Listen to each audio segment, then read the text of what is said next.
like a director. It looks good on you. Thank you. I should get a little. Setting up.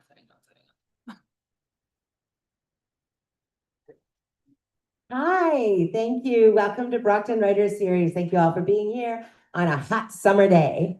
We'd like to start by acknowledging we do our work on the land of the Haudenosaunee and Anishinaabe, the Sagas of the New Credit, and here on Wendat, and that we all have a responsibility to acknowledge the ways that colonialism and genocide have impacted the lives of Indigenous people, the culture of Canada, the arts, and our own experiences, and how we may be complicit in that, and how we may combat against that in any way that we have at our means, which may look like writing to your elected officials. It might mean supporting Indigenous artists and causes financially, boosting them on social media. There's a lot of things that you can do as a person, and if you're part of an organization, to help right those wrongs. And make the world better for all of us, because Indigenous environmental stewardship is the only way we're really going to get out of this whole climate change mess that threatens the future of the whole human race. So I think we should be paying attention to that. And I don't like to get up here and talk about genocide without talking about what's happening in Palestine. And we really, if you are part of an arts organization, we'd love that you look into the Palestinian Campaign for the Academic and Cultural Boycott of Israel, which advocates for a boycott of Israeli academic and cultural institutions that are complicit in the denial of Palestinian rights and international law. And this is not a place for anti-Semitism, fat phobia, homophobia, biphobia, transphobia, heterosexism, ageism, or any other form of discrimination. This is a Black Lives Matter affirming organization. Tonight's lineup will include a guest speaker with a brief Q&A for the guest speaker, followed by our 4 readers. And then at the end, we'll bring all 4 readers up to have a group Q&A with them all. If you're on YouTube, please type your questions into the chat as they occur to you. There's a little bit of a lag, so it would help us. And we love your questions. Keep them coming. We were founded in 2009, which means we've been active since for a long time. Our volunteers are myself, Dorian Emerton, Faye Dong at the tech, Iris Robbins LaRive. Why can't I pronounce your name yet? LaRive? Yeah. Okay. Genia, I've got that right by now, right? Shistanova, Nancy K. Clark, and Marcella Uribe. Thankfully, we were able to secure funding for the entirety of this season, thanks to Access Copyright and Toronto Arts Council, but we still need to do fundraising. So we will be bringing up a QR code at the break where you could donate to us, and our donation campaign is on our social media, so you can share that as well. And now, on to our guest speaker. Daphne Eisenberg is a magazine editor with more than 20 years experience, currently working at The Walrus as a features editor. Daphne.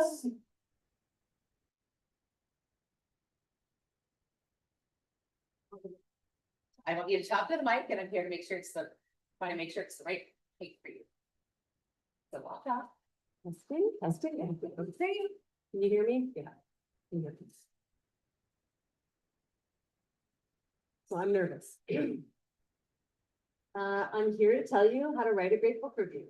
I did prepared my speech, so I'm going to read from it, but also try to talk.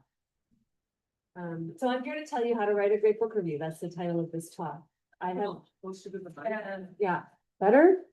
Yeah. I'm going to try to slow down.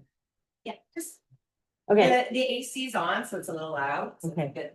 Possible. I'm here to tell you how to write a great book review. I've written many book reviews, maybe hundreds, or maybe we could say they pass for book reviews. They've been called book reviews. For Maclean's, Chatelaine, The Walrus. I'm not sure any of them are great, but I'm going to tell you what I learned about writing them, and what I learned about reading, and what I learned about books from writing and also editing them. First, am I talking too fast? Okay. First, I'm going to ask some questions that came up for me as soon as I started thinking about what to say tonight. What is a book review, and what is it for? Is it a summary? Is it a recommendation? Is it a comment on literature?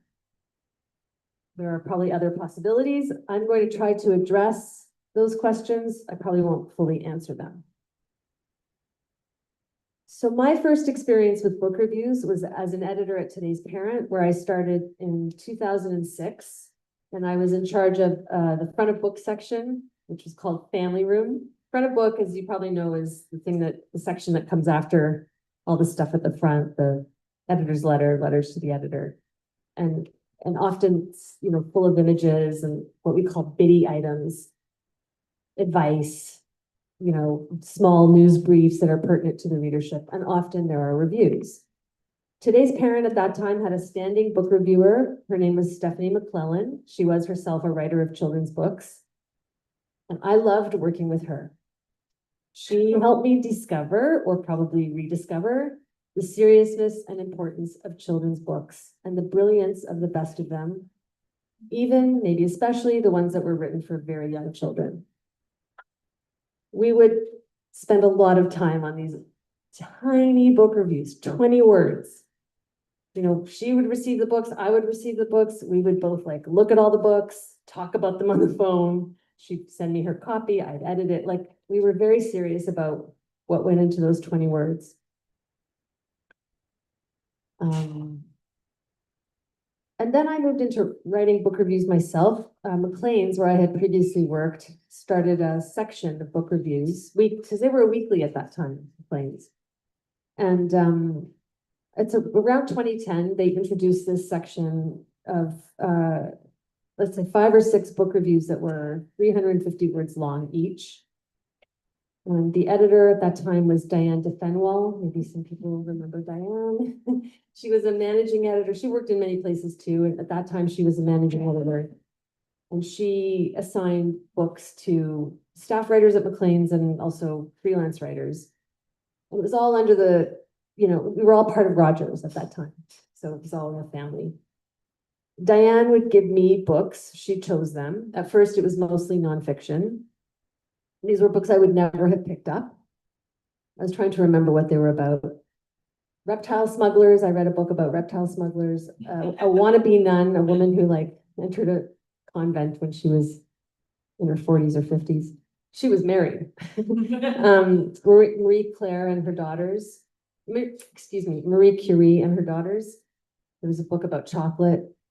I mean, I was mostly reading fiction, but I was like happy to do anything. And soon she was giving me novels.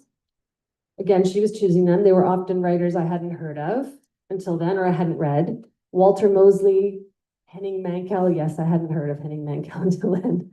Laura Siegel even. And then gradually I started asking for books I was interested in. Megan Abbott was an American mystery writer I really liked. David Saloy, who's just won the Booker. Ross Raisin is a British writer who had a first novel land on my desk at Today's Parent because somehow they thought it was a book for children. It was like a book about a very disturbed young man. I was like, no, this is not for children. But it was very, very well written. And so when his next book came out, I said, can I read it? And Diane then got promoted. You know, she was moved up into a more of a publishing administration role, but she kept responsibility for the book reviews at the magazine. She did not want to let that go. And she had this fancy office at Rogers and books all over her floor. And I stopped by there one day to talk to her and I saw this book on the floor. I said, oh, can I read that one? It was The Luminaries by Eleanor Catton. Of course, I spent the summer reading that book. It was so long. But then it won the Booker and I got to interview Eleanor, which was really exciting for me. Okay, don't write about the book if you don't like it. That's not a direct quote, but that was more or less the instruction from Diane, because these book reviews were meant to be more recommendations, these are books we think are worth reading. I didn't like that. I thought, wasn't it also important to talk about books that don't measure up? Wasn't it lopsided to have a section of only positive reviews? But wasn't it also exciting to be reading and writing about books professionally? And I wanted to do that. So I had to figure out how to write about books I wasn't that interested in, or how to read them, first of all, and how to write about them. And So I discovered how to root out the positives in a book and focus on those things while still seeing and acknowledging, at least for myself, what didn't work. And then one day I was on a date, an internet date, was with someone I'd never met before, never saw again. It was fine. There were many dates like that. They were all like that. But we were talking about books, and I suddenly said, books are like people. Well, it was genius, right? Books are like people. And I was like, I can't believe I figured this out talking to this person. I don't know. The point was that, and I really, it was like a lightning bolt for me, and it really helped me going forward. Every book has its own integrity, its own kind of logic, its own personality, its own life. I'm talking philosophically. Of course, there are some books that should never have been written. But the idea of it helped me, and I'm going to put, my husband hates air quotes, but it helped me meet the books with an open mind. Even if I already knew the writer's work, it was like, this is a new person. Each book is different and should be encountered. I'm saying kind of banal things, but I believe this stuff. Each book should be encountered on its own terms, and each encounter is different. Each reader will see something different in each book. It was like two people meeting. I was the other person, me in the book, and what I had to say would be different from what anyone else had to say.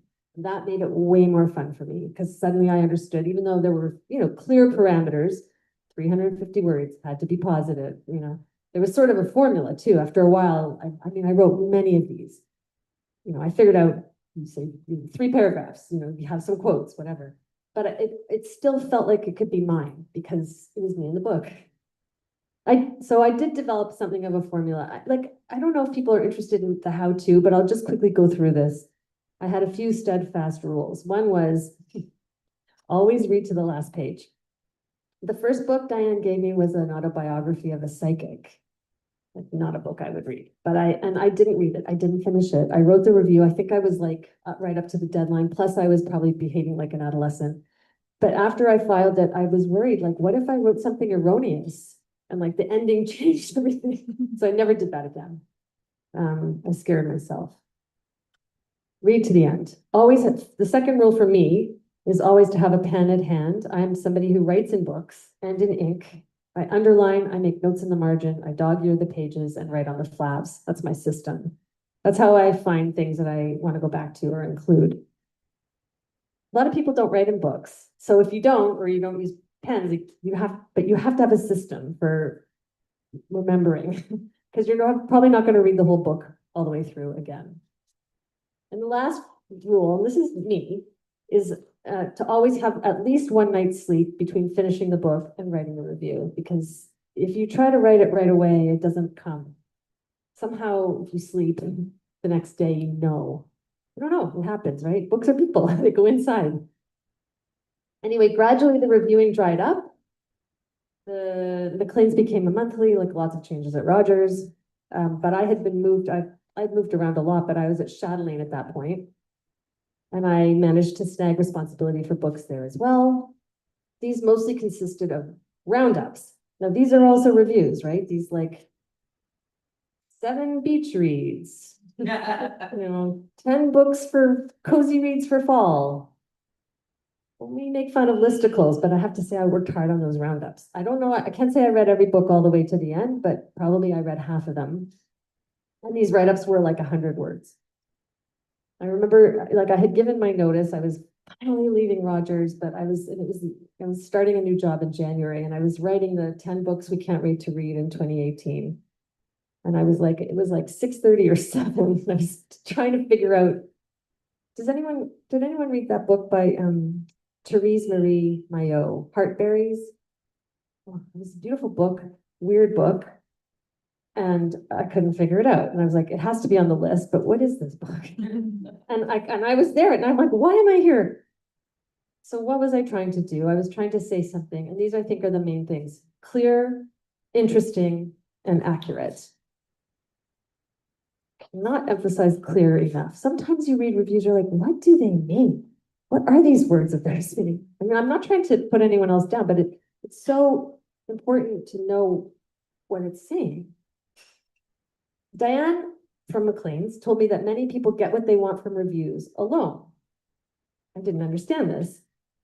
It's not like they're looking for recommendations. They just want to know about the books, and that's enough. And actually, I do that too. I read reviews, and then I don't read the books. I'm happy with the review. So, yeah, I'll come back to that. Okay, what I still hadn't really done at that point was write something critical about a book. Sometimes I would sneak in a line or two about, indulgent prose or too many adjectives. But that was beside the point. The point was to recommend the book. And so the upshot was, here's a great book. Then I went back to McLean's. Again, I moved around. I was there during the pandemic, and I was complaining. We had these daily meetings online, and I was complaining, just like in the chat part of the meeting, about Sally Rooney. I was complaining about the fact that I thought the TV adaptation was better of Normal People. Sorry. So I wrote about that. And because the book, like, I discovered Sally Rooney through a long profile in the New Yorker. And then I went to hear her talk at the library, the reference library. It was like a crush. I mean, it was like a craze. I'm like, this is the best writer. And then I read the book, and it was like, no, it was just a bit dull. I thought the writing, sorry. And then I looked at it again after I watched the show, and it really did in a way read like a stage direction.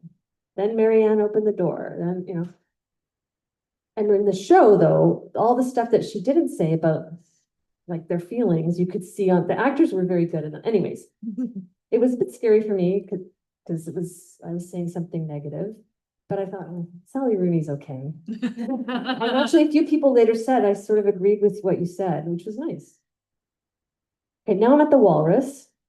And we recently introduced a new book section. Here it is.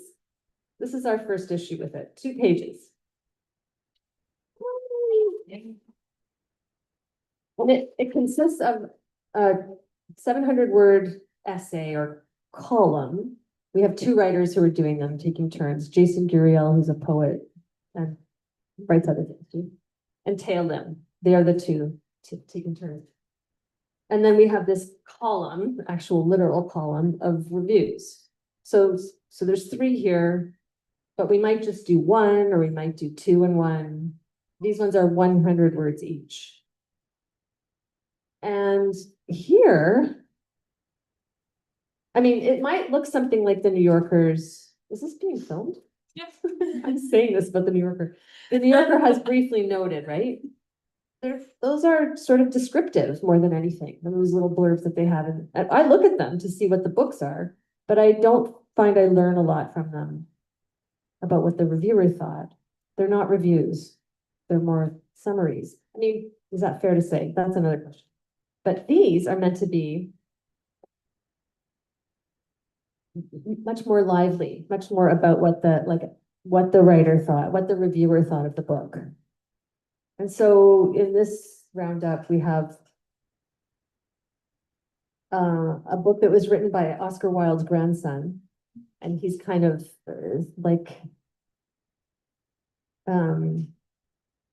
trying to,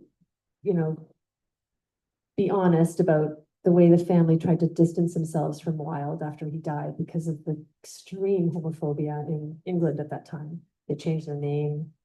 They tried to pretend they didn't know him.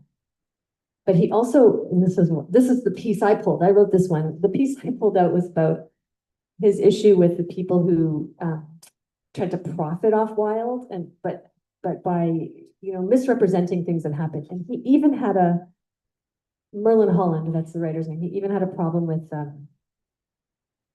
Richard Ellman, the esteemed Richard Ellman, right? He was unhappy that Richard Ellman talked about Wilde dying of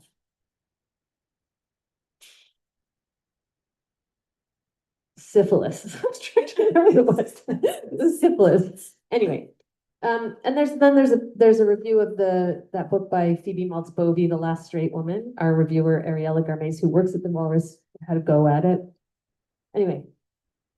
I'm probably running over time here.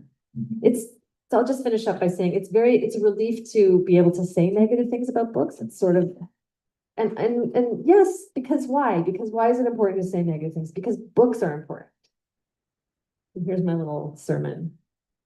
Books are and this is what I think, our most strenuous and thoughtful medium, the biggest investment we make in sharing and receiving ideas and feelings. Reviews ought to be the place readers can find the smartest, most honest, and most interesting discourse about books.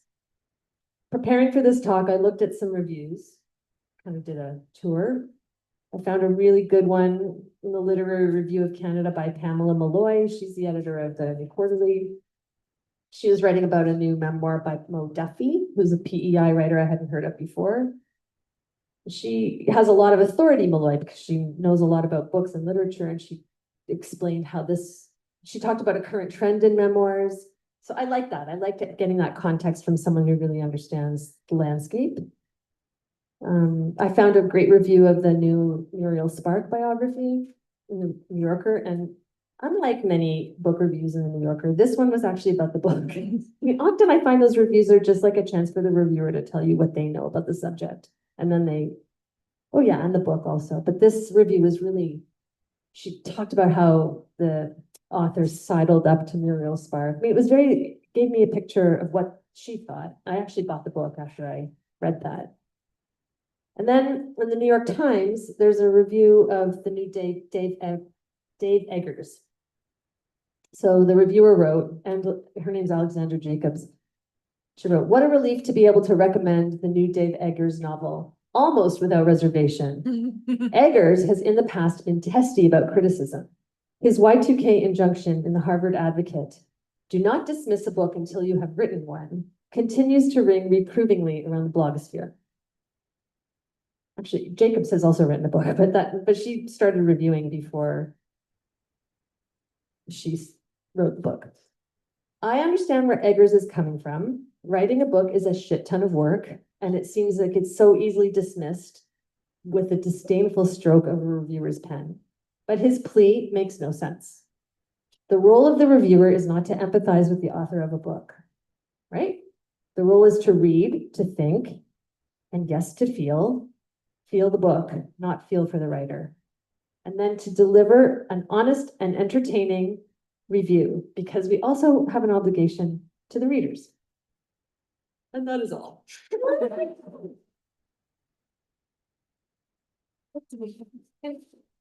Yes. But I don't know if that's what you were hoping I would talk about. So I you can don't talk. know. Okay, so usually we have a second microphone that I run around to ask questions with, so that the YouTube people can hear, but maybe you just repeat into your microphone questions. You wanna go back? Yeah, I got one. We talked about the field of book reviewing as it is now. In other words, I sometimes ask the question, if a good book came out from a Canadian independent, how would I know? Right. Good question. So the question was, can I talk about the field of book reviewing as it is now? If a good book came out from a Canadian independent press, how would people know? I do think the LRC looks at those books. There's a paywall. I mean, you have to have a subscription to read everything.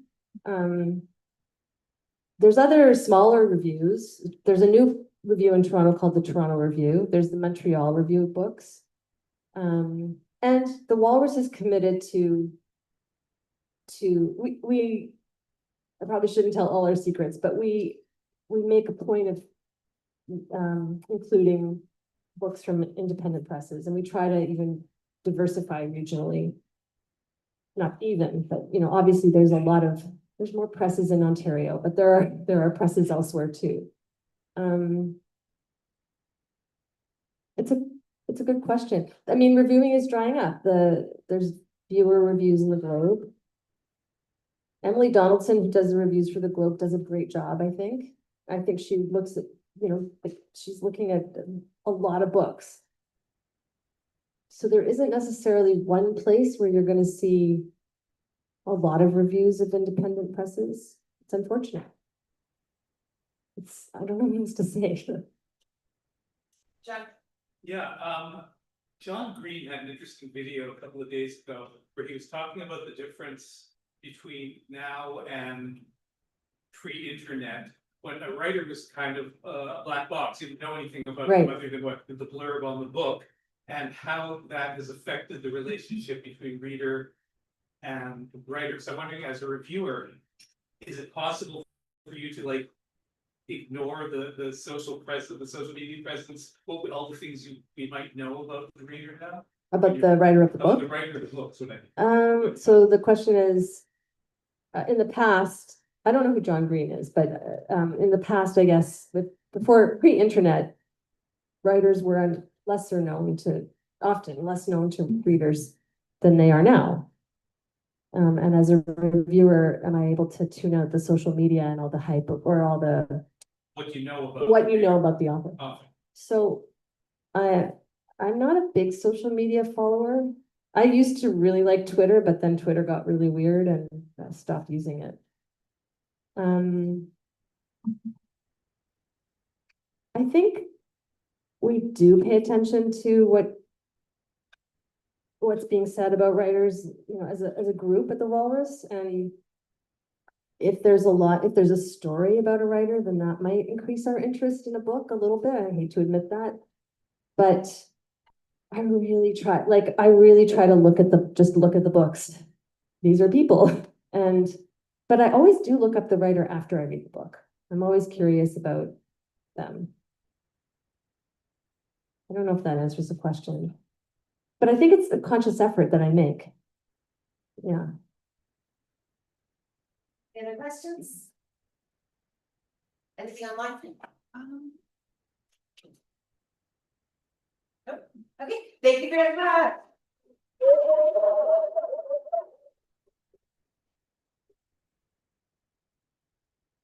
I get my glasses on. I got my, oh no, Wearing reading glasses. Okay, so now that we're reaching the world with our very own Brockton YouTube writers, YouTube. So like that YouTube, that's an algorithm. And so if you like and subscribe our YouTube, it helps punch us up in the algorithm and gets us in front of more eyes. So that would be great if you have YouTube, if you could like and subscribe. If you're on YouTube watching us right now or later, because it's recorded, if people watch it after the fact, just like there's a little thumbs and you could hit that thumbs and that would help us. So thank you. We also have the QR codes. There we go. We have the QR codes for those donations that we were mentioning. I don't know if you've ever written a grant, but the grant funders, they love to see a line item for your own self-funded monies. So if you can give us some monies and share this campaign to help us get the monies. And then you can also just follow us on social medias, because again, those algorithms that helps promote us. The challenge with physical media, traditional media, and book reviews, it affects all of us. The traditional media of like promoting this event just isn't there anymore. And now on to the readers. J. Marshall Freeman is a writer of fiction and poetry. His queer hero YA novels include The Dubious Gift of Dragon Blood and Barnabas Bockwright Saves the City. Freeman has released 2 chapbooks of his poetry and co-hosts the monthly poetry open mic at Buddies in Bad Times Theater. Heaven.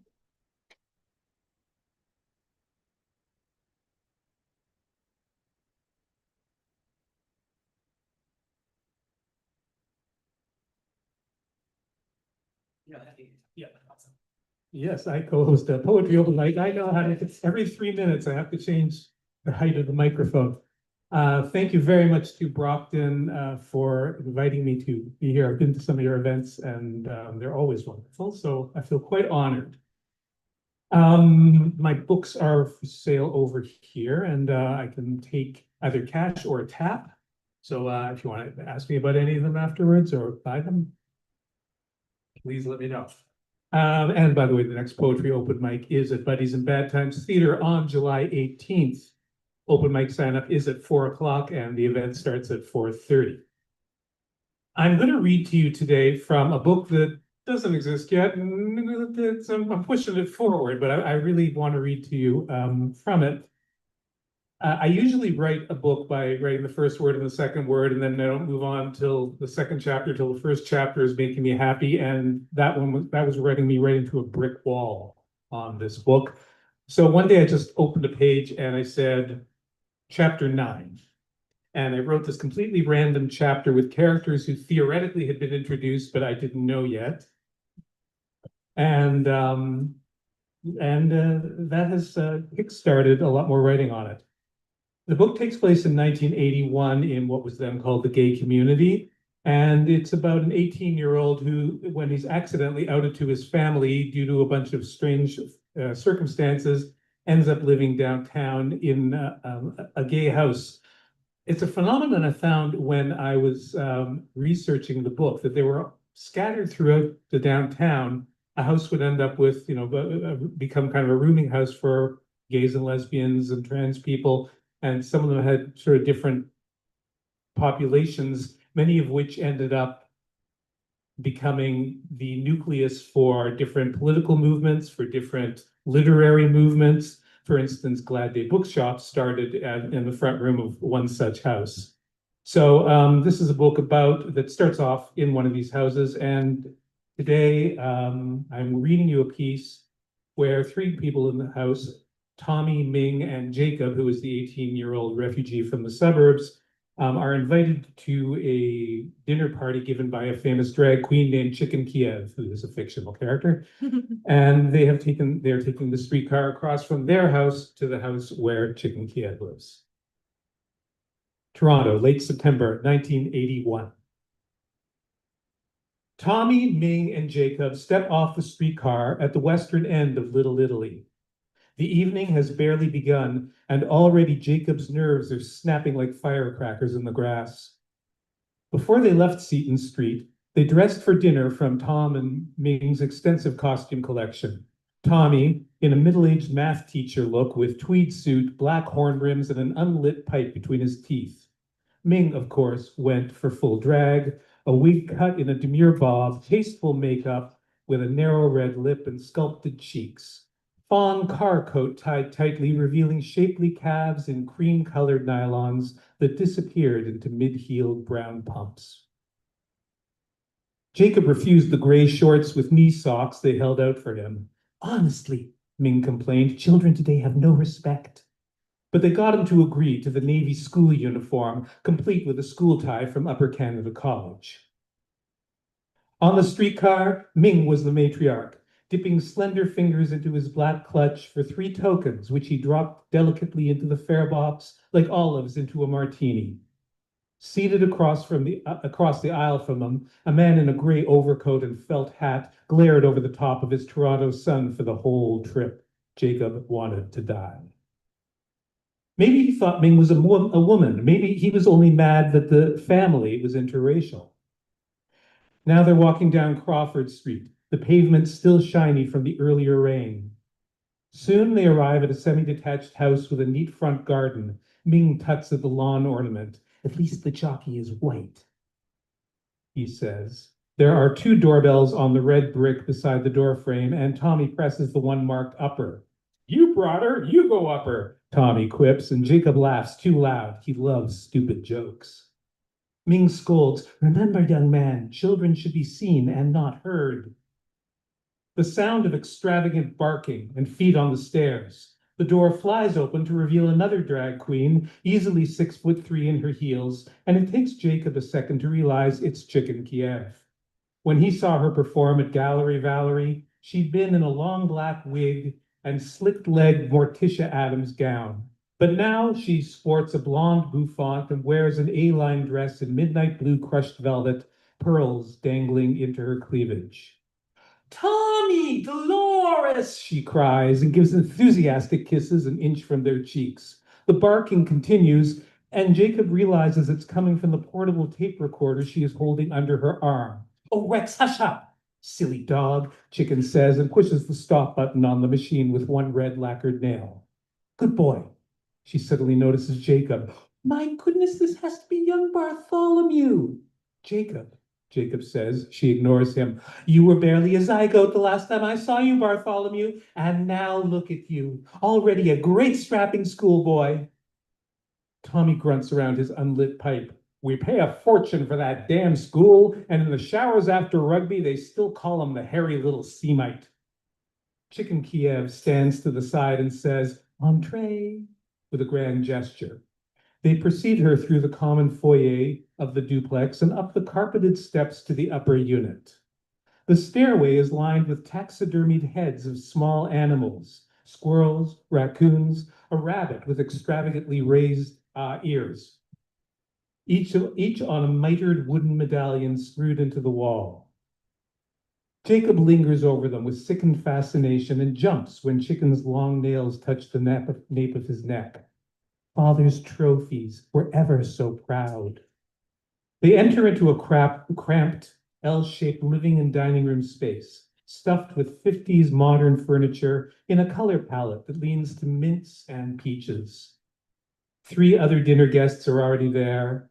A thin young black man in a purple suit with a red carnation in his lapel, sitting with his arm around a laughing round blonde in overalls festooned with political buttons.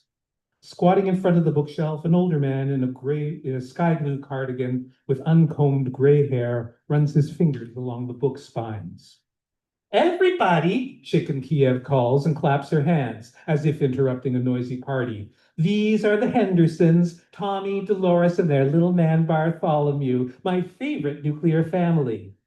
Nuclear, Tommy says, swooping in to shake hands enthusiastically. We're practically radioactive. Ming says, Chicken, how can I help? Pitcher of martinis in the fridge, honey. Glasses and olives on the sideboard. I'll just kennel the dogs so they don't bother us.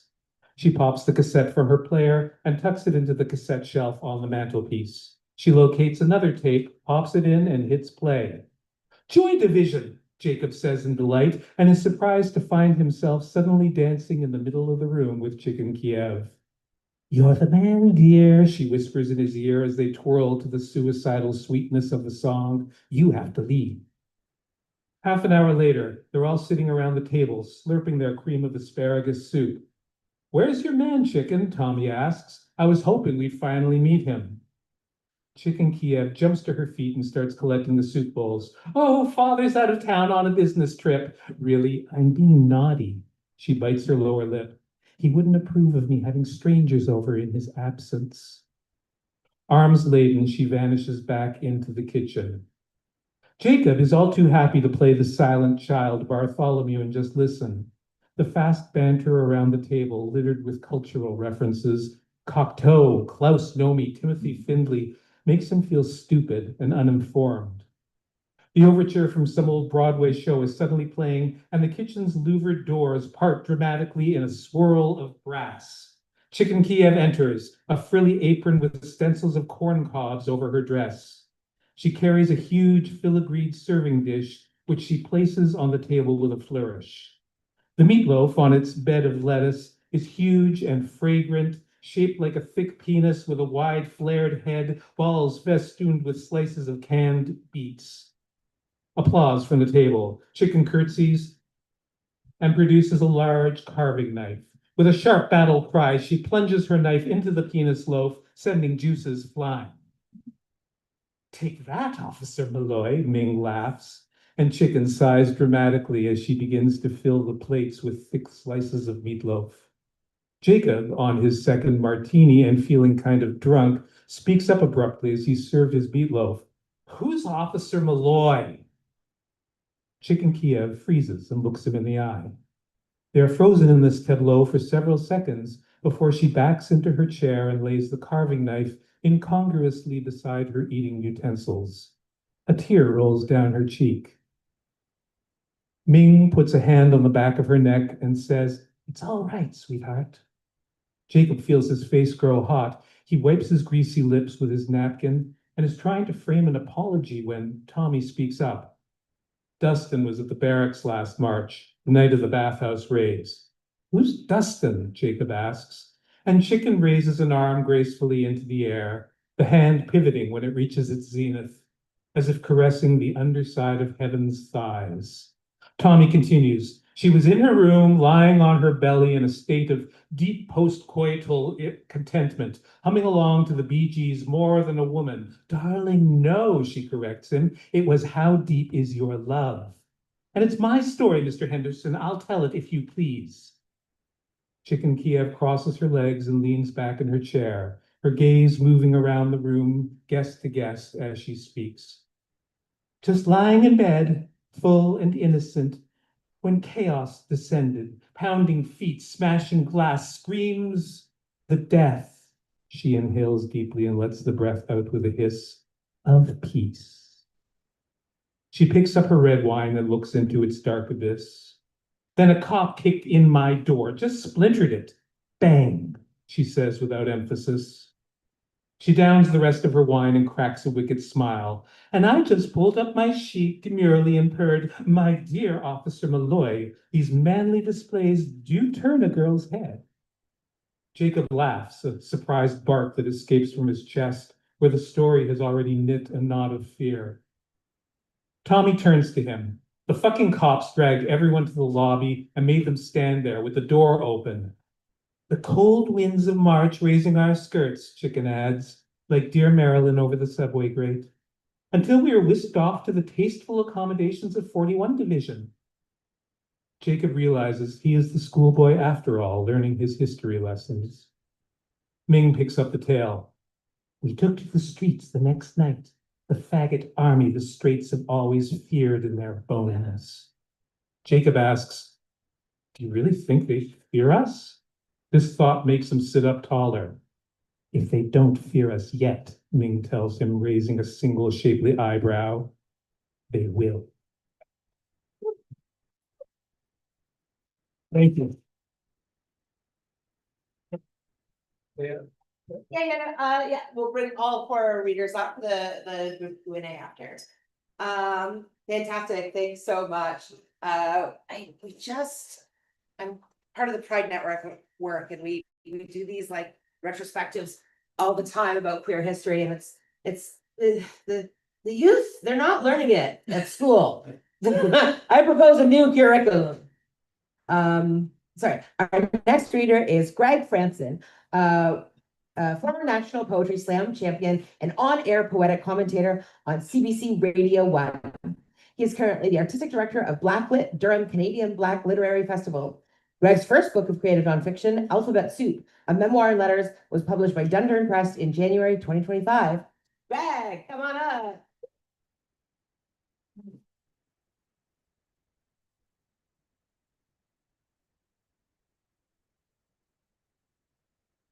Almost perfect. Almost perfect. Hi, everybody. Welcome. Thank you for giving me the opportunity to share. So yeah, my name is Greg. I am a writer, a poet, and an organizer of a festival that is actually coming up next month. So I encourage you all to find out a little bit more about it. It's the only festival, amazingly, that exists of this kind that particularly focuses on amplifying Black Canadian literary voices. I encourage you all to find out more about it. Come to see us at the Canadian Black Literary Festival, a little east of town. You're gonna have to, go past St. Clair in order to come out to the East End in Ajax, where we're facing it, which is where one of the largest and fastest growing Black communities in the entire country is located. So we've chosen to base ourselves there. And I also have some of these little cards. I don't have any copies of my book, but I do have these little cards that gives you the information so that you get a copy of the book. And I really do encourage you to buy the book because it's awesome. Please buy the book. Did I mention that you should buy a copy of the book? Yes, please do so. I'm going to read from it. The book is set up as 26 letters, one for each letter of the alphabet, and they arrive in a randomized order, hence alphabet soup. It's written in poetic prose, and it's about stories, good, bad, and ugly, and people and interactions that have occurred throughout the course of my life. But, I feel like most people have been able to tell me that they can find those universal themes that really help to draw people in to what I'm sharing. So I'm going to read from 3 letters. I'm going to start with the letter R, which is on the theme of regret. I'm going to also read from N, which is naughty. And then I'll finish up by reading from the last letter that shows up in the book, which is the letter G, which is for gratitude. So, letter R. No matter how many times I was brought to spend time with you, I could not relate to your home of three brothers. Two youngsters too young to tow, so we left them at dockside as we roamed, twin spirits, best of friends, subconsciously linked with eyes only for the stars. When they hollered for telescopic engagement, we rendered them out of focus, preoccupied with our own explorations. Sojourners with truth on our tongues, wind in our sails, and each other's arms linked, we had become brothers of a different sort. Never again would I experience such effortless male connection with one so like me, who so liked me, who knew me to the molecular level. Words were substandard energy we subjugated to crackling pulse of our unspoken kinetic kinship. We were more than friends, more than brothers, more than mere boys at play on a disrespected dead-end drive that was evocative of a nautical gem at the tip of the Bruce Peninsula. Inevitably, our explorations were always ended by maternal orders we were far too young to countermand.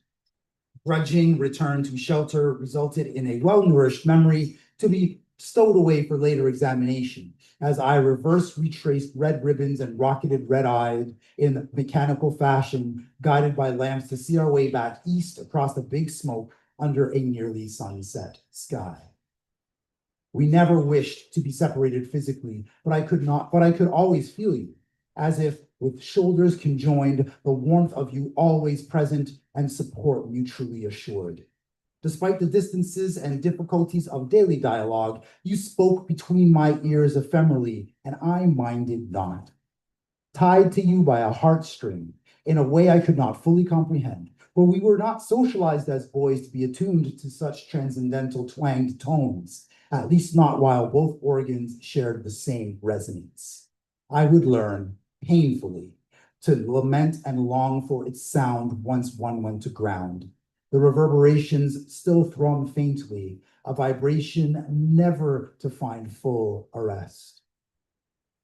In a time before we could dial smartly beyond rotary and coiled cable to retain ongoing connection through electric ribbons in the sky, I could only wonder during the in-between times about what you and your brothers did on your quotidian quests.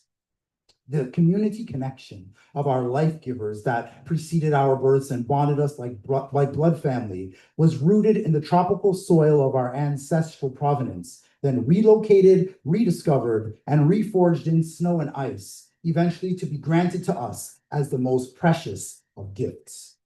We carried it forward under their watchful and approving eyes, joyous in our jaunts, where our forces joined like preternaturally God, I can't even read today. Joined like preternaturally in irresistible magnetic attraction. We usually rifle that up. Sorry. From opposite sides of the city, we remain perpetually drawn to each other, constantly in search of assistance we needed for us to gaze upon each other in person, like the closing loop of a red ribbon knotting the fabric together for strength. It was during one of those in-between times on a quotidian quest when you left me dockside for a telescopic engagement that rendered me out of focus, preoccupied with your own explorations with one of your two younger brothers. The curiosity of youth overpowered all caution as you and your friends cut through Creek Valley on the climb back to Tobermory, a shortcut that would cut you short in a fashion cold as the harshest of winter's depths. On the day before heartstrings were set to strumming by lovebirds in song across the full surface of the turtle's back, you dipped a toe into a mildly fueled fulmination of nature's temperate, sunlit power. One false step along the muddy Yorkist shoreline of waterway caused you to give way. As friends gasped, you grasped for reeds to grant you a moment to read the perils of your position, battered by the overflow of mid-February early onset of spring conditions.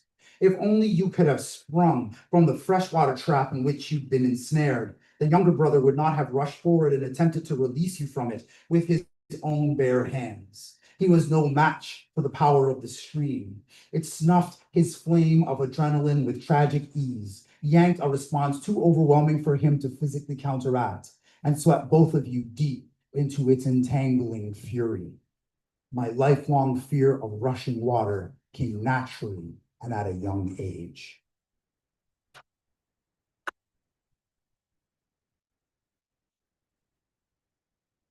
That's like the middle of the letter. There's more stuff that happened before and after. Just it's the same sort of deal with this letter, the letter N, which is for the word naughty. And so, yeah, this bit is a little bit naughty. So be prepared. Where you've left your mark, I lie pressed to breathlessness between lingually lascivious sheets, readying to recommence. Flip to double page spreads, smoldering passions wild. The tome of your tongue burns bright. You are what happens when smoke signals convert to a show. A whirling dervish of spiritual resonance flutters from the pages, swirls dust to enveloping clouds of allure. You cloak yourself in loin-entrancing mystery as the audience gasps in repressive desperation. You can be felt, experienced, observed, imitated, worshipped, and yet never truly understood. My body yearns for sustenance from your flesh. To sate you is to be slated for subsistence on sensations that can never be exclusively mine. You seduce the molecule suspended invisibly silent everywhere my body moves. So why would any other set of eyes fail to widen under your engendering gaze? Those not invited to taste the air rarefied by your pheromones may as well mail it in at the starting line.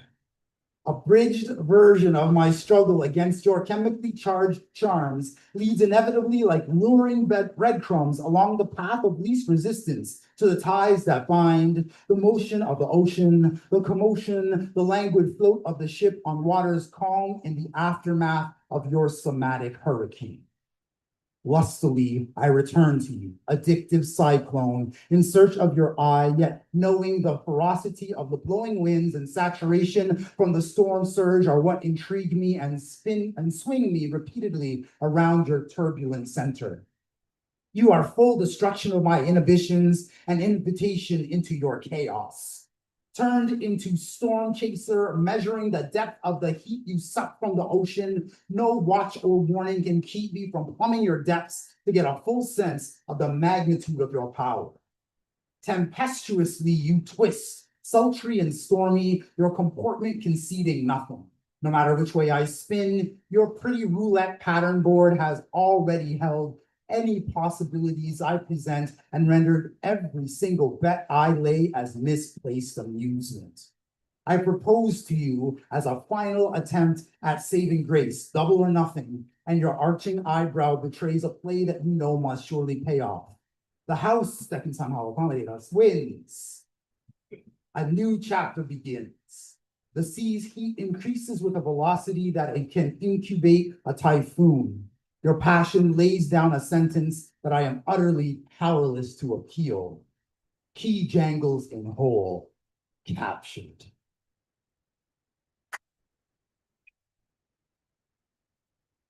And the final bit comes from the letter G, which is the last of the 26 letters. It engenders the idea of gratitude. And I am deeply gratified by the experience of writing this book. Oh my goodness, the experience of writing this book. As you mentioned before, it's a lot of work. Struggle in this life is as beautiful as Talib Kweli rapped about, as Coates wrote in his memoir, as Buddha philosophized as the basis of his ancient truth. Without it, in its absence, and with the prevalence of ease on the streetscape of my existence, you never come to be. In the absence of my run through the gauntlet, my brick would never have been placed to support the edifice our community builds every day that is meant to stand the test of time. Without the work, the struggle forced upon my shoulders, and the institutional repression meant to hold me back permanently, my breakthroughs, large and small, could not stand as monuments of my love for you and my desire to see you have a better life than the one I inherited from my forebears. Beginning life with a deep breath story, threadbare connection to my first successful inhalation makes me grateful for every moment that has come since. The number of N-bombs hurled in my direction could detonate Halifax Harbor and level the city all over again, and yet I remain grateful. My ferocity and instinctive awareness of from where and how bullshit comes at me, which has prepared me to defend against it from any angle, is a surprising blessing born of fear, frustration, disillusionment, and a deep-seated anger that can be never fully dispelled. Even so, every extreme disappointment, stolen opportunity, ignored indignity, illegal incident, discriminatory destruction, fight for fairness, and racist reaction was and is the chance to say thank you. The main reason for this, you might ask with a puzzled twist to your pretzel salted visage, because you are the product of the struggle. This pen that memorializes you on these pages is the struggle giving birth to new generations of resistance, persistence, strength, integration, differentiation. We are part of the whole and a whole other part. We live on a code switched, doubly conscious, invisible plane, holding a prism through which we must refract any light shone upon us to find any kind of a rainbow to bring us joy. No matter how much folks who exist as we do wish away the plane, it's plain that its complexities and contradictions will always dictate how we are viewed. So, if we cannot forge rainbows out of our shine, we may be deprived of it entirely and consigned to the shadows. My mind wobbles and my world spins when I think too hard about how you will impact this ball of rock, wind, water, ice, and dirt. Of one thing I am certain, however. You are much, too much light to be dimmed, my sweet. Shine on and paint the town red with your every pace. The light that ignited as you came into being continues to follow you at every turn. You create rainbows at every place you touch, because you are not the plane, nor the prism. You are the light. With our gratitude, shine on, and make us proud.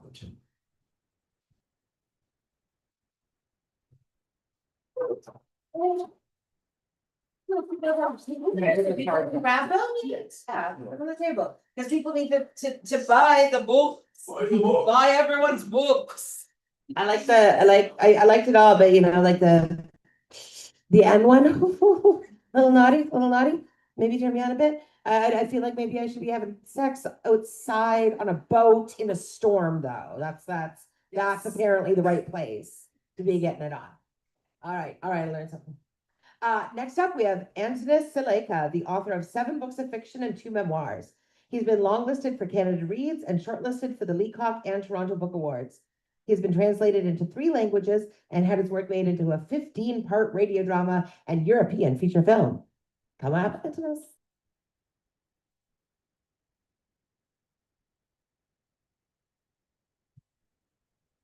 Let's just make sure I get the microphone right. How's that going for sound? All right, okay, thank you very much. Oh, I think that's good. Oh, now you're walking away on me. Walk back into it, I'll come up close. So I'm here to talk about my latest novel. It's called The Seaside Cafe Metropolis. And it has to do with a cafe. There is a cafe, there's no seaside, there's no metropolis, but there is a cafe. It's a cafe set in provincial USSR in 1959, in a moment when Khrushchev was loosening things up a little bit. It was a place where bohemians can hang out. It's a novel. I'm not talking about it as if it exists. A place where bohemians can hang out and do what bohemians do. But the little difference is that the KGB is in the basement and there's a microphone in every breadbasket so people can hear down at, at Central what the people are talking about. Now, in this cafe, so why this cafe? It's being run by a man named Emmett Argentine.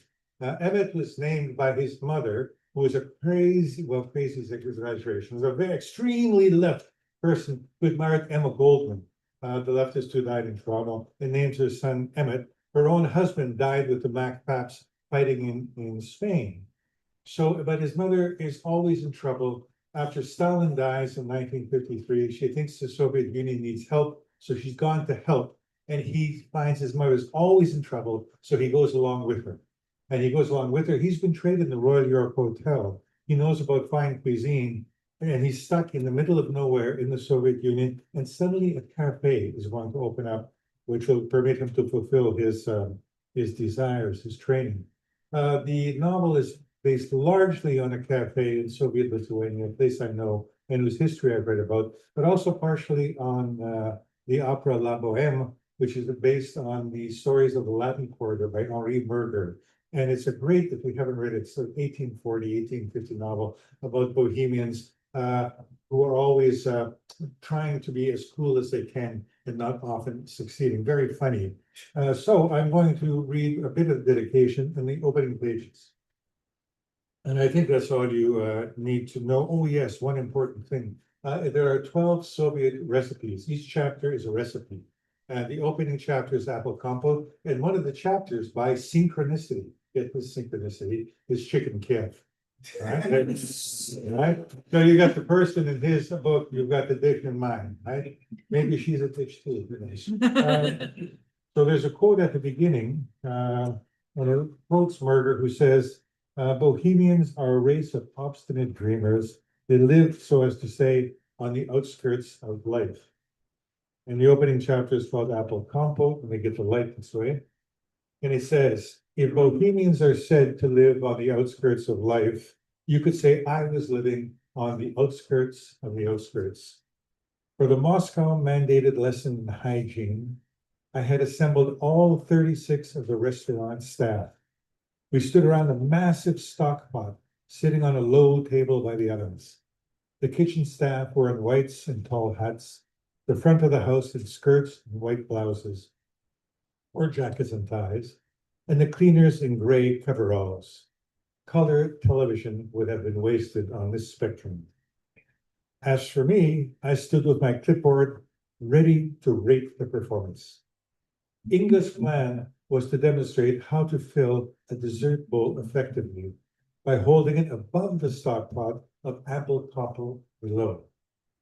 We hadn't gone in much for stewed fruit back at home in Canada, but in the USSR, apple compote was a common dessert dish. First, Inga explained, no one was to spit, sneeze, or cough anywhere near the stock pot. She recounted these prohibitions in exquisite detail. Eyes rolled among the staff, feet shuffled, sighs multiplied. Having finished her admonitions, she took the glass dessert bowl in one hand and a massive long-handled ladle in the other. She paused dramatically without looking up at us, composing herself like pianist before a tricky piece of music, say a Stravinsky or a Chopin. Alternating moments of uncertainty and determination flickered across her face as she prepared to start her performance. Moscow was keen to modernize the restaurant processes and staff, and we were following the latest directive, dreamed up by some gnome of a bureaucrat in some airless office among thousands of similar ones. It had taken only two, Marx and Lenin, to give us a theory, but it took thousands more to work out the details and tens of thousands more to issue instructions for every niche of Soviet life. For perpetually striving Inga, it meant much more than fulfilling a directive. It meant proving herself worthy and perhaps rising one step in the centralized restaurant rating system and earning 8 more rubles a month. First, she dipped into the stock pot with the ladle. Then she paused halfway to the bowl to make eye contact with her audience. Assured of our attention, she poured the juice and fruit into the dish. And as she had planned, the drips ran back into the vast stock pot below. It was a brilliant tactic to avoid waste, but she was working on the wrong lesson. This was supposed to be about hygiene. The apple pieces splattered drops over the side of the dish, and some of the enormous ladleful ran over Inga's chubby hand as well.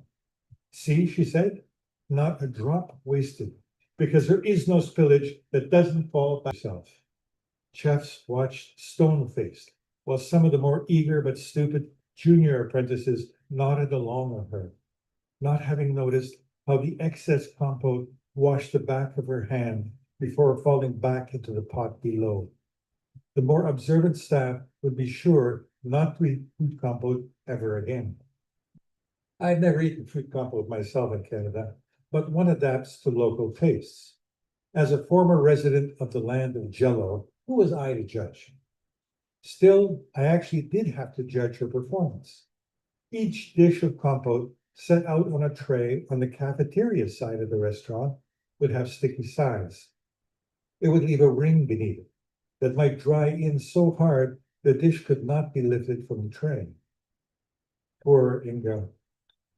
Dressed in her whites with a tall paper hat, she was looking at me for support. But something in my expression must have given my thoughts away. I saw her face begin to crumple towards one of her regular crying fits. Sometimes she just could not cope when all of her best intentions did not match her limitations, and the Lenin Prize for the kitchen workers remained an unattainable dream. Just as I was formulating my response, she set down the ladle and bowl and licked off the back of her hand, where the juice had run over it. Then she wiped her fingers on the apron. I shuddered, and a couple of the more hygienically knowledgeable staff smirked. My life had come to this. I'd gone from riches to rags in a few short years. I blamed my mother for my present condition, my late father too, for the effect he had had upon her. And if I was apportioning blame, why not blame General Francisco Franco of Spain for being the instrument of my father's death? The double doors burst open, and a pair of men in gray suits waddled in as if they were penguins that owned the place. Former KGB types, it seemed, or cut from that primitive cloth.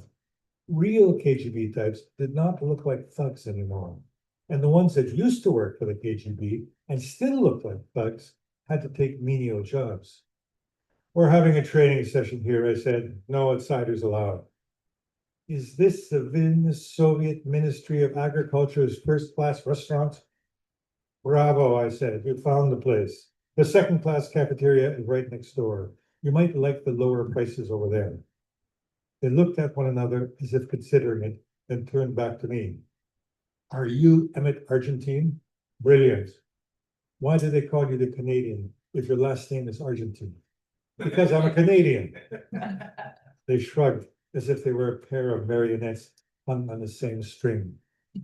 The assistant, oh, there we go. The assistant deputy minister of agriculture himself is having lunch with a delegation from Smolensk this afternoon. I said, you need me to come with you? When do you need me to come? Now. It was 1959, and the old days of summary nighttime arrests were past, although arrests still happened, and people tended to be nervous. True dissidents were still in jail. The Gulag labor camp still had many, many unwilling residents. We did live under tyranny, but most citizens were now harassed in other ways. I'll get my coat, I said. We're just going up the street. I insisted on getting my coat. Old timers had told me to take as much as possible with me if I were being hustled away, in case the short interruption turned out to be a long one. On the way out, I stuffed a few bread rolls into my coat pockets.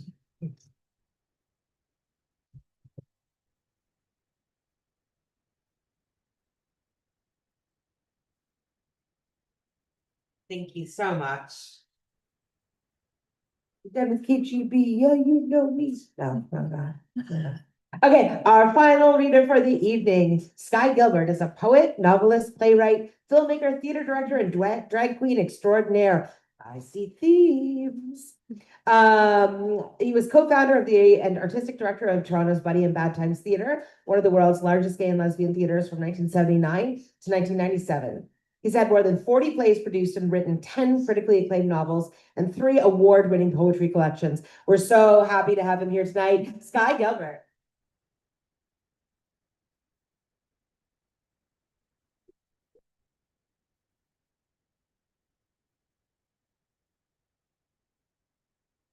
Thank you. Sorry. So I'm going to read a little bit from the Blue House and a little bit from something I've just written that's just been published even more recently than that. So the Blue House is a novel that was published, I guess, about a year ago. by Cormorant. And it's a novel about a man. It's actually inspired by Huysman's novel Against Nature, which was Oscar Wilde's favorite novel, which is about a man who decides to live in his imagination. And so that's what I've written about here. Now, I didn't know, maybe, you know, I mean, we might have a little trouble reading this. Maybe I can read it. Okay. I should have worn my glasses. I'm just too vain to do that. Where did you say there was light? The light is that side, you look left. You never Go like this? No, the other way, the other way. The other way, the light comes. Oh, yeah, you're absolutely right. Okay, so what happens is that he goes to live in a little blue house, that's why it's called the Blue House, which is like an aquarium, it's all painted blue, and decides to just, he's a composer, he decides to compose music, or no, he's not composing music anymore, sorry, he's listening to all his greatest compositions, he's listening to music, and he's reading all sorts of stuff, especially he's reading, and he's looking at paintings and he's reading a biography of my narrator of, he's reading a biography of Louis Wayne. Does anybody know who Louis Wayne was? Louis Wayne was a very interesting guy. He painted cats in the 1800s and painted cute cats. And then as he went mad, the cats got crazier. So it's pretty fascinating, but he gets a bit too involved in everything because he's in his imagination. I know this sounds very strange. And at this point, I admit, I should just say he paints his cat blue. At this point, I admit that I was losing my sanity. My project to live without human contact had gone awry. You know, I think I was aware of this at the time, subconsciously aware that I would soon have to end my solitude and return to the real world, or that I'd be returned there by some powers that be out of necessity. And so it was partially in desperation I felt about all this that triggered coming loose. I did not wish to leave my imagination. No, I could not. I would not. I would do anything to stay in my alternative reality.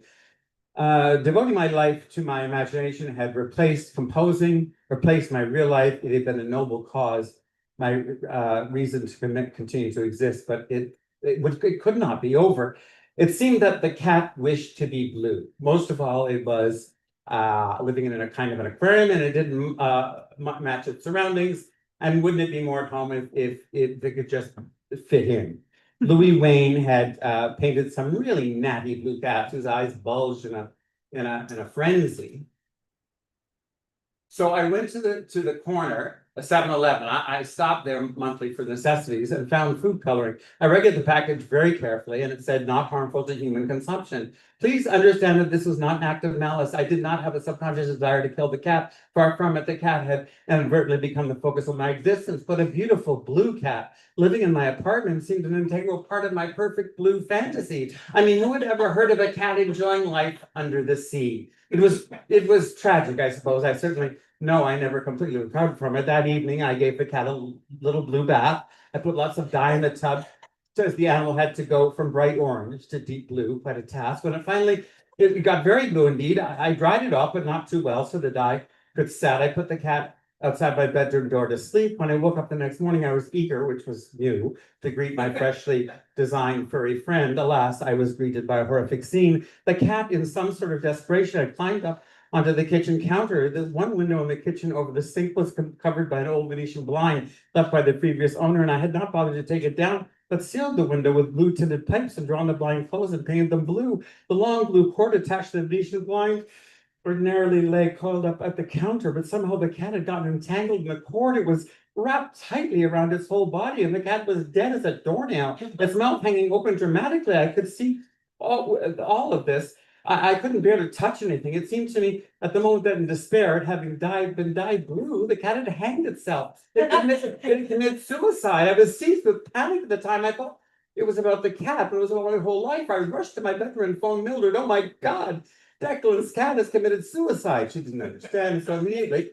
And that cats don't do that. And I thought, and I knew she thought I might have killed it. I assured her that I had not. I told her that though there had been some problems with the cat at first, I'd learned to live with it. But it appeared that now the cat had done away with itself in despair, having been dyed blue. And she said, Why in heaven's name would you dye a cat blue? I told her that the cat had demanded it. That was the end of it. So it was tactful as always. I think your life has reached some sort of turning point, Rupert. I think that it's time I stepped in to help.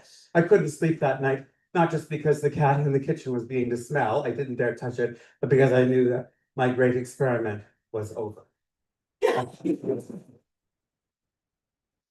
So, maybe I'll just read you a little, before I read from the other book, maybe I'll just read you a little bit. I think when I really get the book over here, it's possible to, it really helps me seeing it. But there's a passage about, a woman, and this is kind of a rewrite actually of something in Huysmans, but since I do thank Huysmans at the beginning of this, I think it's okay. I stole like crazy, but it's certainly my own version. So he's desperately trying to figure out what to do about living in, he's wondering whether about living in the imagination, and he asked this crazy older lady who says she can help him because she thinks he's left sex out of the situation and that might be a problem. And so she talks about her life, her sex life.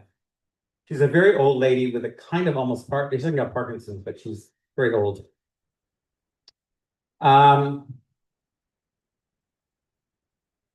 She said indulgently, "Do you mind if I tell you about my particular case?" No, I had been seeing several suitors. I call them suitors, gentlemen callers of a kind, for many years. I tried to imagine them who were making love to this ancient, infirm, wrinkled thing. I had definitely heard of those who were sexually obsessed with the morbidly obese or the limbless, or perhaps there was a woman like Hortense, a particular kinky demand. She continues, and what I find is, and I'm hoping this might be of some help to you, or I wouldn't suggest that you might find my revelations about my own sex life illuminating. Certainly, I said. One thing I've become very interested in is odors. I wasn't sure I heard it correctly. Odors. Yes, I expect my gentleman caller to not only pleasure me, but to supply me with an exotic array of odors, a new smell each visit. I find this will set off my imagination, and I will fantasize, and I find it very erotic indeed. What kind of odors? Oh, all kinds. I asked her to perfume my breasts. I hope you don't mind me telling you this. She started to laugh that briefly became a choke. No, go on. I find that if exotic perfumes are applied to my nipples, they stand to attention. Lately, I've been quite aroused by the odor of the perfume Taboo. It has a strong, pungent, unmistakable smell. We apply it during foreplay, and then as the loving goes on, I realize that I now require the scent of perspiration. Perspiration? This was like a car crash, oddly fascinating. Yes, I don't know why. Of course, there is no reason, just the reason of the body. But you see, the body is the imagination. It makes me imagine all sorts of things. So I asked my gentleman friend to take a run around the house until he's drenched in sweat, and then he puts his armpits up to my nose, and I won't go into detail, but it's very, very erotic. It seems to me she already had gone into detail. And in this, it says, immersed as I was listening to operas about violent women, or reading of Ravelli's stories of murderous seductresses. So who would have thought Hermione could have been a dedicated eroticist? Well, it seemed to me that she was offering me a way out, which meant a way back to my imagination. Did she know somewhere how close I was to abandoning my imagination, which for me meant my life altogether? Okay, thank you. That's that. And then I do want to read a little bit. Sorry for my. It's very brief, and I wanted to hand these out. So the new thing I have published is I had some copies of the book, but they're very expensive. Unfortunately, it's published in English. It's an academic book. Looks like $70.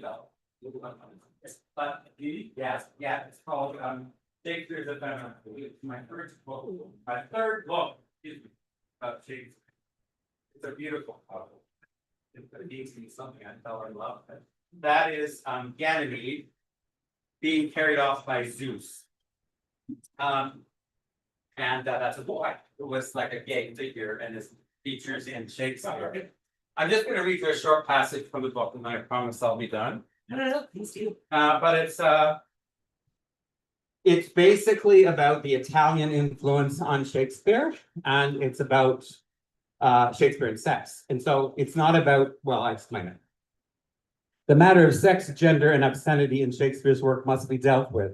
What makes Shakespeare's work different from his contemporaries in respect to sex is that he does not only speak of an idealized spiritual union between men and women, but rather often concentrates on the unchaste difficulties of struggling for it. Shakespeare's method was not the preferred ones for Petrarchian sonneteers or didactic Protestant poets like Philip Sidney. Sidney's poems, Petrarchian sonnets, and old chivalric romances, though they may seem beautiful and quaint, lack the contemporary relevance of Shakespeare's poetry. As post-Freudian beings, most of us are jaded enough to realize that universal chastity is unattainable. Shakespeare offers a somewhat more practical and less hypocritical, but distinctly more difficult struggle. Shakespeare's attitude to sex is undoubtedly one of the reasons he is not celebrated as England's national poet until the middle of the 18th century. The bard was deemed worthy of worship only after Baudelaire David Garrick cleaned up the plays for mass consumption, excising the sexual puns from the Romeo and Juliet, which he derided as quibbles. Vanessa Cunningham reminds us that what was objectionable about the old comic plays was not the subject matter. The perennial themes were sex, class, and money, but the Shakespeare's crudity of language used to refer to staple elements such as cuckoldry and seduction. Today, it is not just a frankness of Shakespeare's work that surprises us. It is a distinctly modern point of view. Shakespeare's plays insist on speaking to us about sex and sexuality in a contemporary way because he clearly does not share the hypocrisies of his age. Yet critics invariably find Shakespeare's work patriarchal, heterosexist, misogynist, and homophobic, when in fact the opposite is true. The attitudes to sex and sexuality that underlie his work were radical for the 16th century and are still radical today. The term effeminacy traditionally refers to feminine quality in men. This book is not about the effeminacy of Shakespeare the man, but about Shakespeare's attempt to forge a new revolutionary masculinity in his work. The issue is not whether or not Shakespeare was limp-wristed, but whether or not his work extols effeminacy as it was understood in the early modern period. Effeminacy was a major cultural issue in Europe in the 16th century, and it still is today. To say Shakespeare's plays are primarily about sex means only that Shakespeare is obsessed with two specific male quests, which were both considered effeminate in the time. Shakespeare's tragedies deal with men struggling with finding a new definition of honor. The heroes of nearly all of his comedies and some of his tragedies also face a nearly impossible project to forge a spiritual union with a woman that progresses from physical attraction to ideal love. Shakespeare writes of the second struggle over and over in one form or another. It is the story of the male quest to tame lust and commune with his female spirit. Wherever Shakespeare's idea of spiritual union is not exemplified by an abnegation, is not exemplified by an abnegation of the body, but instead a reconciliation with it. He realizes that a man's quest for spiritual union with a woman is not unlike the alcoholic's quest for sobriety, the first step being to admit that human desire is inescapable, for the battle is eternal and is only very rarely won. That's thank you.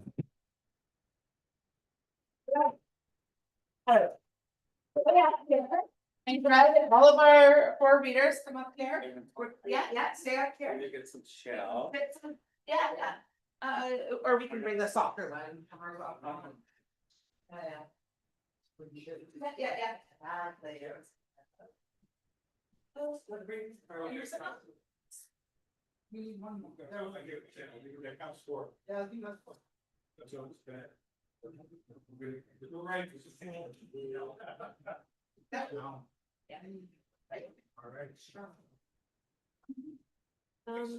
Hey, do you know if you can look to see if these are all? Yeah, I'm looking at them. It's a shot.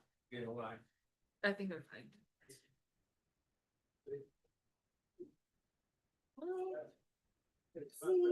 Holy moly. Right. They have on the pack, along to answer questions. And yeah, once again, we don't seem to have a second mic, so just paraphrase quickly the questions. Who's got a question?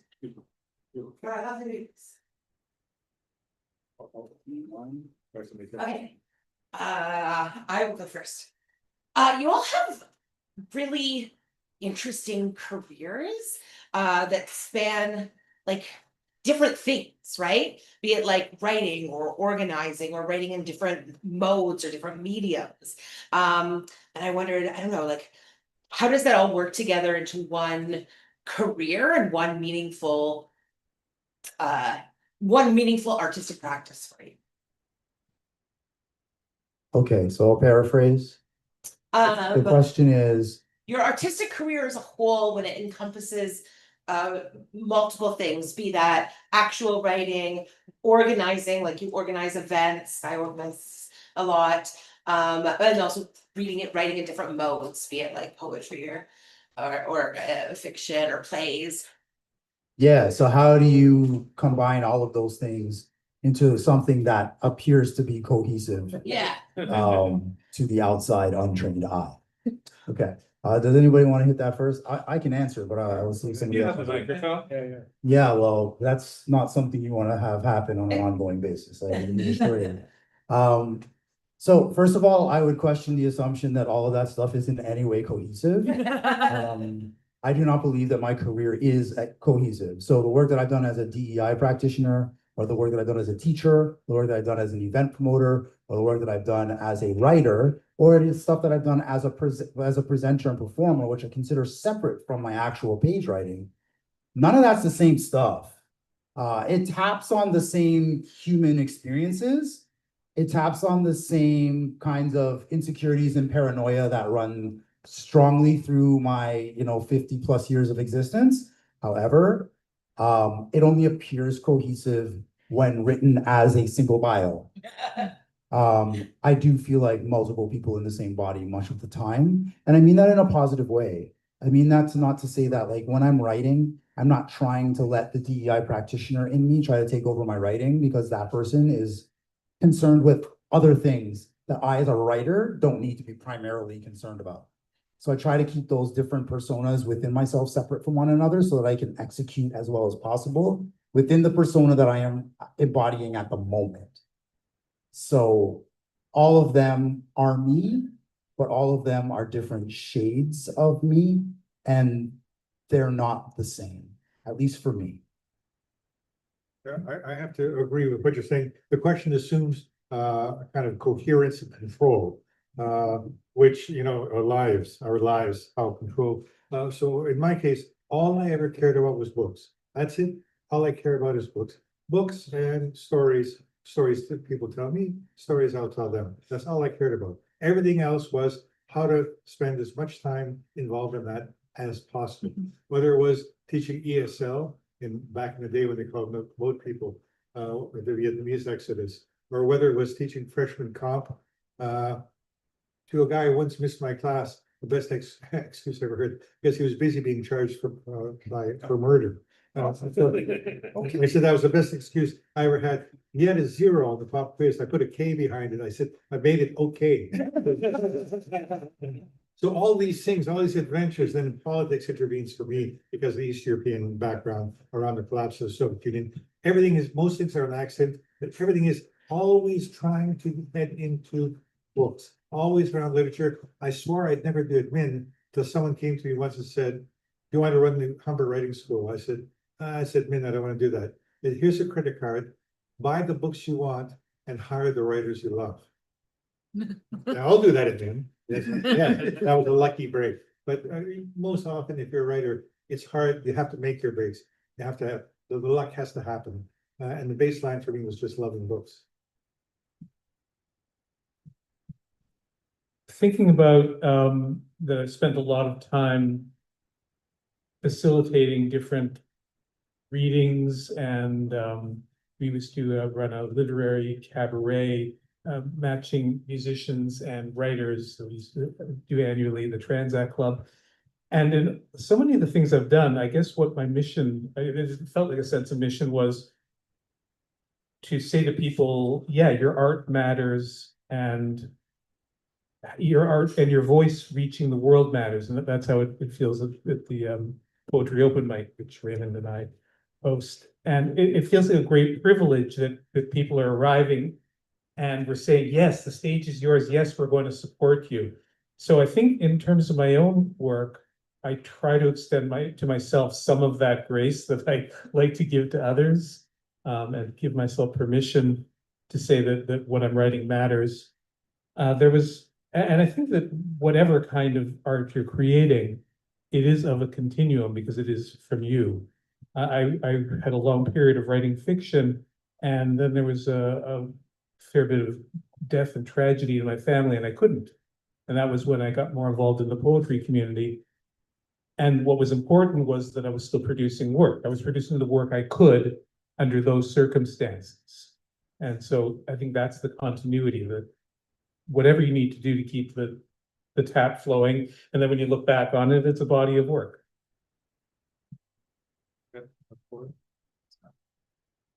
I want to say, yeah, the storyteller thing rings true with me. I feel that but just to start, like I love telling stories. I love listening to really good storytellers, which is what I demand that of all of my friends. So yeah, and like when I first wrote my first novel, which was in 1997, I didn't think I could write a novel. And I remember my friend Lynn Crosby said to me, well, some of your poems are stories. And I was like, oh, and that was like light bulb, right? Like I'm already writing stories, and of course I wrote plays. So it was like that was amazing. But then I have this other thing going on, which is weird, which is I have the urge to perform, constantly be in front of people. Like Jerry Seinfeld says, when somebody dies, the funeral, some people want to be the person doing the eulogy. The other half of the world would rather be dead. And I'm one of the ones who wants to be doing the eulogy. Hang on to it, we'll see if it can get. Hold on.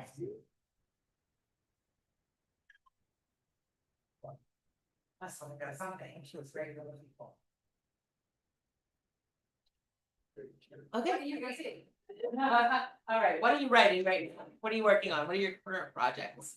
Was that reading or writing? I said reading, but I'm I'm just sure. Oh, reading. but people are reading now. Okay, well, I want both, but what are you reading though? It's our secret last question that we ask every round. It's actually not true, it's actually not true. Our secret last question that now the cat's in the bag is one book that you would recommend. So now you get to think about that while you answer what are you reading and what are you writing right now. What I'm writing right now is two novels, and depends on which day it is, whether I'm drawn to one or the other. And I'm also trying to get at least a poem written a month so that I can have something fresh to do at readings.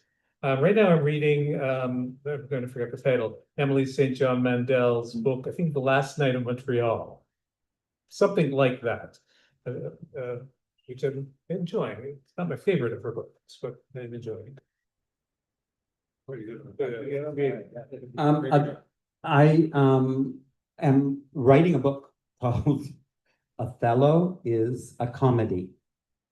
Anyway, that's what it's called. But anyway, some reaction, good, it's delayed, but yeah, so it's quite out there. And I think that if one understands that Othello is a comedy, you can understand Shakespeare.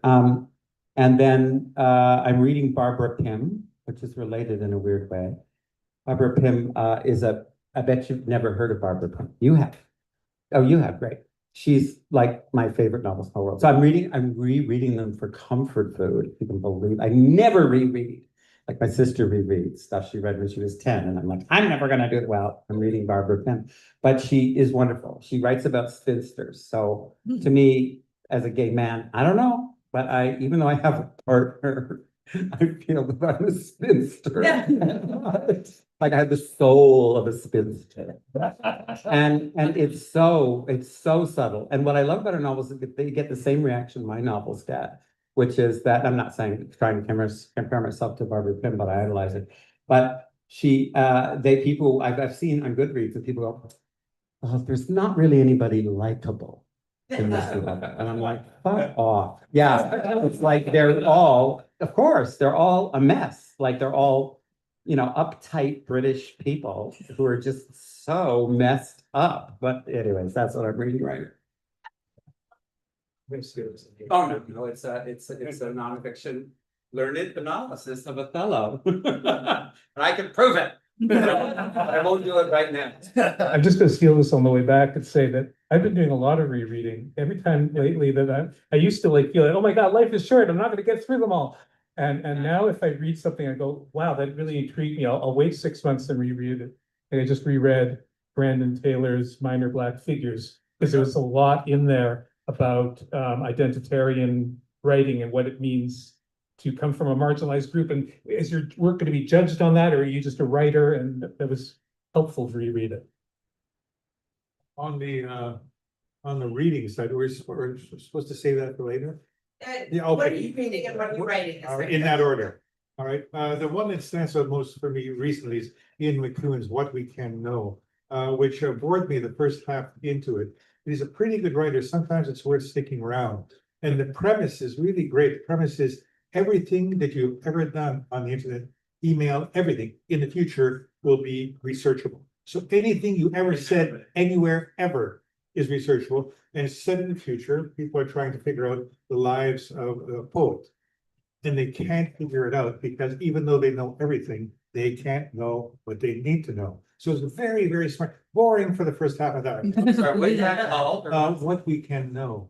And he's sometimes, he writes a lot of novels. Some are more interesting than others. This is an interesting one, right? Although it doesn't look like it at the beginning. It looks like it, but persevere, it's worth it. Kind of philosophical questions. As to the writing side, I've been knocking around Eastern Europe. I've got that background. I've got access to the language, not Russian. I've got KGB files. But the short thing, I'm trying to write it down. Sorry? Oh, yeah, sorry. I've got access to these, I've got the language, Eastern Europe, Lithuania. So that's kind of where I knock around because of odd stories there. And one that I never thought about before, I don't know why, is my father's generation. A lot of kids, but I'll name three of them. One of them dies a terrible, miserable death in the Gulag. So that's a Gulag story. The second one strangles his lover in 1931, throws her body in a ditch, and is going to melt the body with acid from the lab where they're making a bomb to blow up the president. But it didn't work out. He gets caught, and then he got 3 years in jail and time off for good behavior, for murder, for strangling someone. And then one of his brothers, the other one, this is only 3 of 6, went on to he was taken prisoner. He was supposed to be shot when the Germans invaded, but he managed to escape. And he was an anti-Semite who ended up saving 3 Jewish kids, some of whose parents survived. So it's all this incredible background, which I've never dealt with before. I don't know why, but better late than never, right? So I'll be working on that material, maybe nonfiction, I think. Fascinating. That's all really deep, like nothing I'm doing even touching that. Well, no, Not at all. it's faded for you then. So in terms of what I'm writing, I'm kind of writing a little bit of a lot of different things right now. So one of the projects I'm trying to work through is one that I'm calling Elder and Younger. And that is like me writing letters to myself. So there's like the younger me who's like 11 or something, and then is writing to me as like a 50-year-old. And it's like an exchange of letters that are going back and forth between the two of them. So that's one that I'm working on. The sort of nonfiction core one that I'm working on is an examination of the emigrations of the Jamaican diaspora, because I am Jamaican descendant, first generation Canadian, and sort of talking about after the Second World War, when Jamaicans started leaving the island and going to England, going to Canada, going to the United States, like what happened when they showed up in those places, and like why is now Brixton rocking and Toronto kids eat patties, and in Jamaica, in Queens, is actually about Jamaica the island and not Jamaica the derived native word that it actually came from originally. So all of that kind of wrapped up in that, and that is basically tracing the emigrations of my grandmother, my mom's mom, who was part of the Windrush generation who went to London. She lived there and then emigrated to Canada with her husband and her children. And then later on in life, ended up going to Florida when they were recruiting nurses from everywhere when they had the shortages back in the day.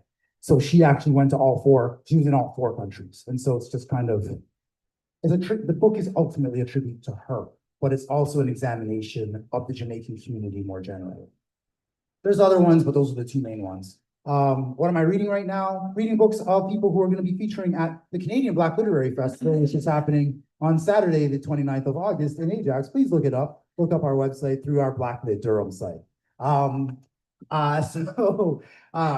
book that I have right now is Black Cherokee by Antonio Michael Downing, because he's going to be hosting our main event at the end of the day. And so I'm starting with his book. And then there's other books I'm going to read by folks like Afua Cooper and we have Testament and Randell, the former poet laureate, and we've got a bunch of different writers who are coming through. So I'm just going to read their stuff. Can I ask him? So, years ago, I had to do a book review on Sam Sullivan's novel, part of the Windrush generation. And he wrote, immigrated to the UK and then came to Canada and never wrote again, as far as I know. It's been a mystery to me. I asked the late Austin Clark about if he knew the answer, and he knew Sam Sullivan, but he didn't know the answer. Do you know the answer? I don't really know the question, but no, I don't know the answer. I definitely don't know the answer. All right. But it's a good question. Maybe I'll explore it in my book. Okay, so our final question that we always ask, unless there's anyone. Okay, so you already had a moment to maybe think about it in the back of your brain. It's one book recommendation, just one. Don't list your top 5. Just one book that you've read, ideally somewhat recently, but it doesn't have to be a recent book that you think everybody should read. That's not your own. We already want everybody here to read your book. Yeah. So you look at the author. That's one of the easiest literary questions I ever get. The one book that I think everybody should read is Invisible Man by Ralph Ellison. It is an absolute classic. It speaks to that African-American experience, but it speaks so much to the human condition in ways that are so powerful. I believe it is one of the greatest books ever written by a Black writer. That's the one I think everybody should read, and it has motivated me since I was a teenager. Invisible Man, Ralph Ellison. Okay. I'm gonna recommend an absolutely bonkers Canadian science fiction book called The Tiger Flew by Larissa Lai from a few years ago, which is a basically indescribable book, but it does take place in a city, and there are 2 mainframes which orbit the world like moons, and one of them is slowly crashing, and there's a group of kind of shamanistic women who live in the forest who are all clones of each other. And it's a fascinating book about gender and about technology, and quite unlike anything you've read. That's a real tough one. I went on about Barbara Pym, but I would suggest Michelle Houellebecq's The Elementary Particles. It's a very hilarious, dark view of the world as it is now. Houellebecq. And the reason I asked the question about how would you know if a Canadian book was published is because there's so few reviews around. So there are Canadian here, sometimes you read them one after another, and then you never see reviews of them much anywhere. This particular one I'm reading right now is by Don Gilmore called Cherry Beach. They get a lot of reviews, good reviews. And it's kind of, Don Gilmore's been around forever, writing all kinds of books, kids' books, adult books, but somehow not on the radar, as most Canadian writers are, in a way, aren't on the radar. But Cherry Beach is interesting because it looks like a police procedural. It sounds a lot like Raymond Chandler. I don't read a lot of that kind of stuff. And then it evolves in becoming something a little different, something a little strange, something a little wild, something that you didn't expect. So that's always fun. So Cherry Beach, Don Gilmore, our Cherry Beach, Toronto's Cherry Beach, right? Where cops used to go to beat up people secretly, apparently. Yeah. See David Demchuk's Red X for a description of that. Yeah. Right, thank you, everybody.